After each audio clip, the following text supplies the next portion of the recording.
Pati yung issue ng plaka. Plaka. Gusto yun na gusto kong i-update sa atin Diba? na LTO. Kasi parang, nung dati, ang pangako nila, ano ba, March, end of February, dapat daw matutugunan na yung backlog sa plaka. Okay. Pero ang malaking problema ngayon, Joel, hanggang ngayon, ang laki ng backlog sa plaka ng motorsiklo. Yun nga eh. Di ba nagdoble plaka tayo? Hindi Oo. naman na tuloy na ipatupad Tapos yun. dinisregard na yon, di ba? Tapos dinisregard tinapos na po yung batas na yun, mga kapuso. Na hindi ko nakakapag-produce ng isa man lamang plaka. Totoo yan, oo. Ano doon magdodoble kang plaka. Yung sa single plate nga, hindi ka makapag, di ba? Habang pinapatagal natin yung problema natin sa plaka, dumadami tuloy yung fake plates. Totoo yan. Mga kapuso. Hindi, Kasi tsaka yung nagagamit ng mga siraulo na, di ba, yung mga may criminal minds, yung sinasabi nilang temporary plate. temporary plate, Yes, ginagamit oo. yan. Tsaka yung yung conduction sticker na talagang burado na weng eh. Hindi mo na makita eh. Wala pa rin Ibig plaka. sabihin, Wala kasing plaka. Bayad mo na yung sasakyan mo, wala ka pa rin Wala plaka. pa rin yun. Naka-conduction sticker ka pa rin. Nasa linya na po natin si Assistant Secretary Vigor Mendoza ng Land Transportation Office. Attorney, magandang umaga. Si Joel Siweng po ito. Good morning po. Hi Joel, hi Weng. Magandang umaga sa inyo. Kamusta po ang mga plaka po natin? May backlog pa rin pala tayo. Ang dami na pong kulang na plaka. Ano ba naman yung problema natin sa plaka? Hindi na tapos-tapos yan, attorney? Actually, Joel, di ba, if you remember, in 2023, we started off at 13 million. No? Dito nga sa 2020, sa motorsiklo, no, we're down to 7.5 million. We're now producing, ang isang part dito kasi ang planta natin may limitation ng kanyang production. So ginawa na natin dyan, nag-order na tayo ng finished product plates. The first delivery is coming in March. No? Na-bid out na po ito last year, so it's coming in by March para makahabol po yung ating supply. Because no way can our plant produce all the plates within this year, no? Kung hihintayin natin yung planta. So finished product plates na po ang ginagawa po natin. So bababa po yung ating supply requirement. And then our plant is now producing around 800,000 plates a month, no? Aakyat po ito ng over 1 million kasi meron tayong dalawang makina na bagsak ngayon, but that should be running by next month also, no? So habol-habol po yan.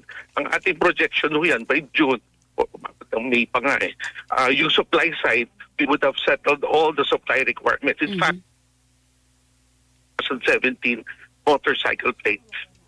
17, 16, and down to 14. Remember, this problem started in 2014. So, 10 taon ito, no? So, the plant is now producing the 2017 plates. Kaya nga tayo, yung mga enforcers po natin, bumababa na po tayo, no? For the motor vehicle, yung 4 na gulong, dapat meron na yung plaka. Marami nga tayong nahuhuli na may plaka na po yan, hindi lang po kinakabit. Kaya ang paalala po natin sa mga motorista, ikabit na po nila yung plaka po nila. Kung hindi pa talaga nabibigay ng dealer yung kanilang plaka, kami na po magte-trace yan. Once we trace it, kami na kukuha sa dealer at ipagbibigay alam natin sa may-ari ng sasakyan na nandito na yung plaka nyo. For the motorcycles, kasi check natin, I just met with the Motorcycle Dealers Association last night, no? Pinag-usapan natin yung mga distribution. Ang problema nila, nakikita ko problema nila, yung 2018, 2019 plates, hindi na bumabalik yung mga may-ari ng motosiklo. Nandiyan na po yung plaka sa mga dealer. They've been trying to communicate with the may-ari ng motosiklo, pero hindi na po nag-respond daw sa kanila, no? Either napaltan na po yung kanilang cellphone number o change address, no? Or baka naman nalipat na nila yung motosiklo sa ibang tao kaya hindi na nagre-respond. No? So these are the challenges we're facing moving forward as far as the distribution of motorcycle plates are concerned. Pero na-address po natin yan. No? Meron tayong plate tracker na ilalabas para lahat ng ating mga motorista na wala pa plaka, they can just check their plates dito sa ating tracker. No? But against parties enforcement also, no? Para mapaalala natin sa ating mga kasamahan sa motosiklo na yung plaka nila na andyan na pwede nila kunin sa akin ng dealer, or if they want through the plat tracker, pwede i-deliver sa kanila via courier. Yun. Hindi ko lang talaga maintindihan, Ase, kung bakit kailangan pang idaan po sa dealer yung plates. Kasi sila po ang last point of contact ng motorista. as far as the address, the name of the person, responsibilidad pa rin ng dealer na ibigay sa kanila yung plaka. Pero sinasabi natin sa dealer, kung talaga hindi nyo kaya, you already notified the owner of the motorcycle at ayaw na mag-respond, isolate nyo sa amin yung plaka, we'll take care of it. Meron po ba mga dealer na nagsasauli or tinitenga lang doon sa kanilang negosyo? Dalawa yan eh. Meron nagtatenga, taba ka, weng, no? Meron nagtatenga. Sa lahat yan, siya-show cause natin, no? Meron naman talaga, they have tried their best to reach out. Talagang wala. Kinukuha na natin yung plaka. Okay, pero pwede pong dumiretso, halimbawa, car owner ako, 3 taon na akong walang plaka, pwede na akong dumiretso sa LTO? Opo. We have a 24/7 online, no? I-message lang kami. Tapos kami na magta-track ng plaka ngayon. Okay, ganito lang, tanong ko lang, attorney, nag-outsource pa ho ba tayo ng plaka o tayo na mismo ang gumagawa po ng plaka? Ang bulk po tayo na po gumagawa. No? Pero specifically for motorcycles, we need a kick-off start. Hindi kahit ang planta tapusin yung production within the first half of this year. So we ordered more or less around 2 billion plates na motorcycle just to help us catch up. We ordered from within. Tama ho ba sa ating...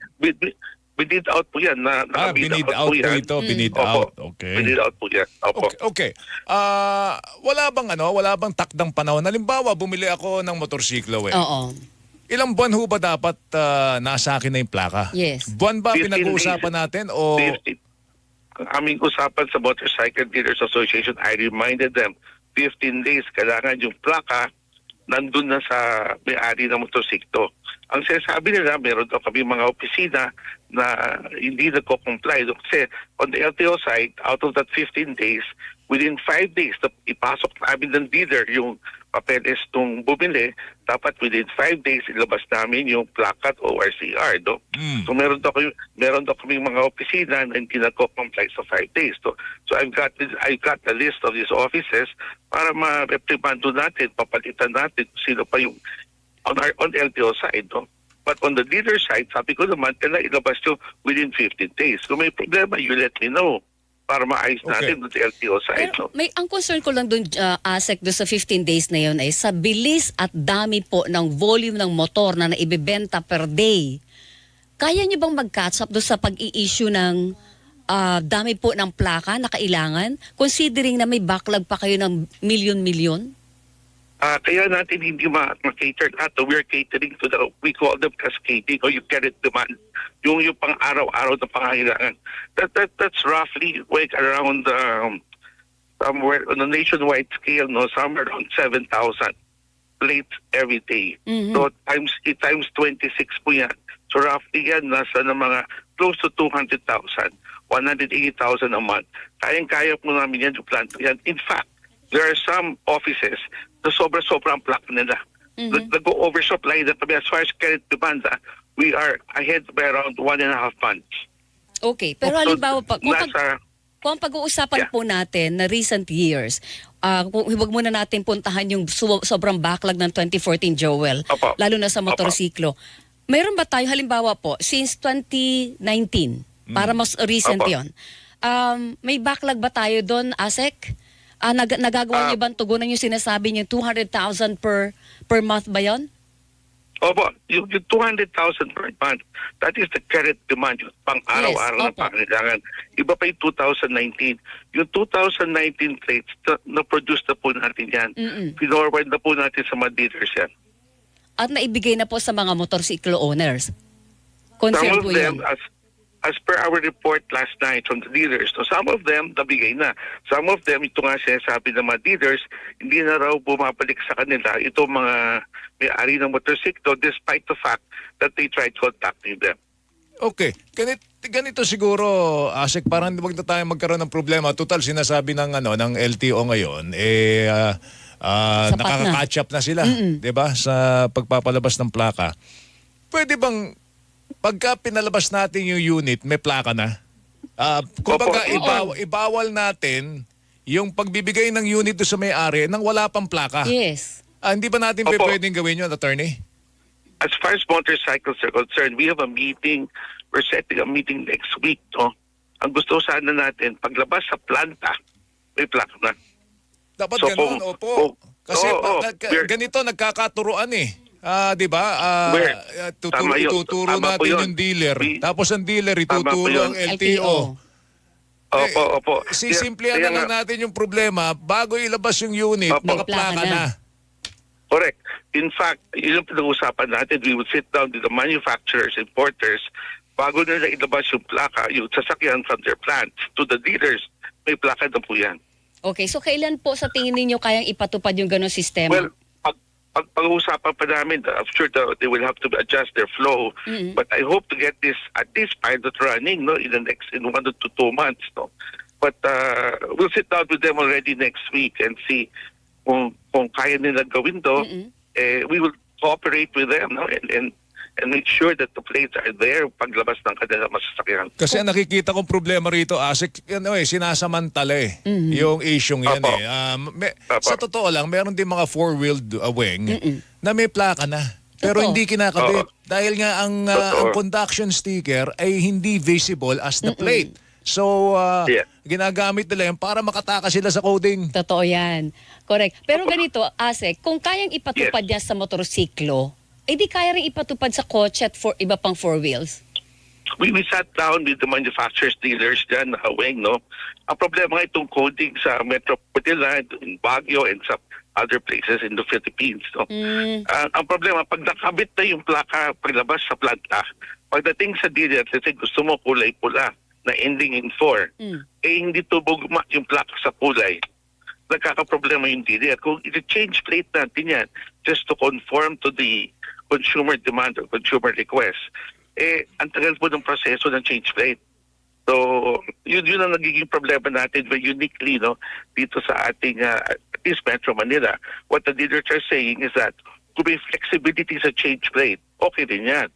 Pero kung magtatagal pa yung change plate, ang pinag-uusapan namin sa dealer, we will advance them already. We will send the plates to you, pati yung ORCR forms, nasa inyo na, no? Tatauhan na namin yan. Basta ang usapan natin, paglabas ng sasakyan, may plaka sa ORCR na yan. Kaya Kasi we can do it online. We don't have to be in our office. LTO side, we don't have to be in our office to get it done. In fact, we are doing an experimental run ngayon sa ibang probinsya na yun ang gagawin namin. Paglabas, these are chosen leaders na yung merong walang problema sa amin, no? They have, the records are clean, no? Wherein yung naka-inventaryo na yung mga plaque dun sa mga opisina nila. Okay, kung yung may dealer po na nananadyang hindi magbigay ng plaka for some reason, obligasyon nila ito, hindi po ba? Pero hindi nila ginagawa yung trabaho nila. Meron po bang penalty yun sa ilalim ng panuntunan ng LTO? Opo. Arami na ho natin na fine yun, up to 1 million pesos, no? For every offense po yan, no? For every offense po yan. So, marami na ho tayong ganyan na penalize po. Paano po kung halimbawa naman yung motorista hindi sinasadyang kunin ang plaka niya? Dahil sabi nga ni Joel, pwedeng ginagamit sinasamantala yung conduction sticker. May penalty rin po yan, no? Up to 5,000 pesos. Ayun, baka hindi nila 5,000 alam yan. pesos Baka hindi nyo alam yan. Hindi alam ng mga motorista yan. May penalty ho kayo pagka hindi nyo kinabit yung plaka ninyo. Kaya nga, tama, naglapas ho kami ng press release tungkol nga ho dyan, no? Kasi nakita namin, marami pa itong mga four-wheeled vehicles na hindi nagkakabit ng plaka. Tapos pag sinitaw ko namin, dinalabas naman ho nila yung plaka nila. Okay. Sige. Siguro sa susunod, attorney, pag na-interview ka namin, hindi na po itong plaka ang pag-uusapan natin. Baka dapat as soon as possible magawa na natin ng paraan po ito. Well, maganda yung isang suggestion dyan, no, that we will be moving on na paglabas sa planta, yung motosiklo, may plaka na. At sa dealer naman, if we can get this, kasi mga accountable forms to, certificates of registration, if we can get more dealers to be more responsible, we can work with them, tatauhan na ho namin sa dealer's store mismo. Para sa ganun, tuturuan namin sila, paglabas mo na sa sasakyan, yun ang aming performance index na pinag-uusapan with the motor vehicle dealers. Paglabas ka sa sasakyan, wala nang 15 days, may plaka na kagad yan.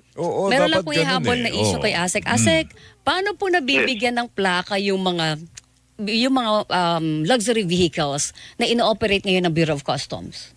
Yung iba hong na-operate, may plaka May na po, plaka. Oo. attorney. So far, ay na-alert nga ako sa may mga in recent days, may mga nahuhuli si Bureau of Customs sa mga luxury vehicles. No? So we reminded, baka meron silang kilala sa loob ng LTO.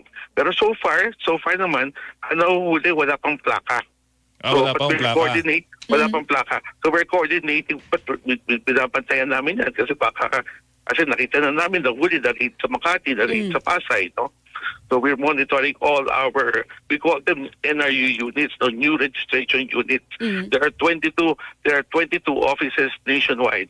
So kung may kilala ka sa loob at medyo attempt, no, you can easily register your vehicle. Pero yan, binomonitor na namin, knowing that there are these illegal luxury vehicles coming in. Pinapaalala namin yung aming mga opisyalis na not to deal with this vehicle. Baka may mga kasabot lang sa loob, Yan attorney. nga. Oo, Yun ang dapat pakibantayan sigurong po. bantayan. Alam nyo, yun talaga binabantayan natin. We are digitalized already. No? Hindi pwedeng hindi. Now that we have alerted them on these vehicles, the more makikita, 22 offices lang po yan nationwide. Okay. Asek, salamat sa oras. Mag-ingat ka. Thank you. Sir, good morning. Thank you rin po. po. Thank you for the opportunity. Thank Salamat you. po. Good morning. Attorney Vigor Mendoza, Assistant Secretary, Land Transportation Office. Ang oras